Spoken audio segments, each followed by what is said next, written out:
Hi friends, எல்லாம் நல்லா இருக்கிறீங்களா? இப்போ நம்ம சர்க்கரை வந்துருச்சு, நம்ம என்ன சாப்பிட்றது, எது சாப்பிட்றது, இதை சாப்பிடும்பொழுது சர்க்கரை அளவு அதிகமாயிருமா அப்படின்னு சொல்லி மனக்குழப்பத்தில் இருப்பீங்க. தாராளமாக நான் சொல்கிறேன், இந்த ஒரு பொருளை டெய்லியுமே நீங்கள் மதிய உணவோட ஒரு துண்டு சாப்பிடும் பொழுது உங்களுக்கு ரத்தத்தில் சர்க்கரை அளவு அதிகமாகாது. அதே போல் உங்கள் உடலும் நல்லா ஆரோக்கியமாக இருக்கும். கண் பார்வை தெரியும். முடி இந்த சர்க்கரை நோய் இருக்கிறவங்களுக்கு முடி கொட்ட ஆரம்பிக்கும். கால் பாத எரிச்சல் இருக்கும், மதமதப்பு இருக்கும். உடல் இப்படி சோர்வாக தூங்கி போயிடலாம். எங்கே உட்காந்தாலும் ஒரு தூக்கம் வர மாதிரியே தான் இருக்கும். இதெல்லாம் இருக்காது. அப்படி அற்புதம் இருந்த பொருள் என்ன அப்படின்னு பார்க்கும் பொழுது, மதிய உணவு சாதம் சாப்பிட்றோம் இல்லைங்களா?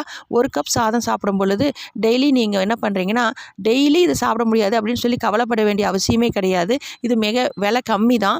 நம்ம உடம்பு ஆரோக்கியமாக இருக்கணும், மாத்திரை எடுத்துக்கிறோம், ஊசி போடுற ஆரோக்கியமாக இருக்கணும்னா இது போல் உணவும் நம்ம எடுத்துக்கணும். அப்படி அற்புதம் இருந்த உணவு என்ன அப்படின்னு பார்க்கும் பொழுது மீன்க. மீனை பொரிக்கக்கூடாது, குழம்பு வச்சுக்கணும். டெய்லி மதிய உணவோட ஒரு துண்டு மீன் போட்டு அந்த குழம்பு சாதத்தோடு சாப்பிட்டுட்டு நீங்கள் இது போல் சாப்பிடும் பொழுது உங்களுக்கு ரத்தத்தில் சர்க்கரை அளவும் குறையும், உடல் ஆரோக்கியமாகவும் இருக்கும்.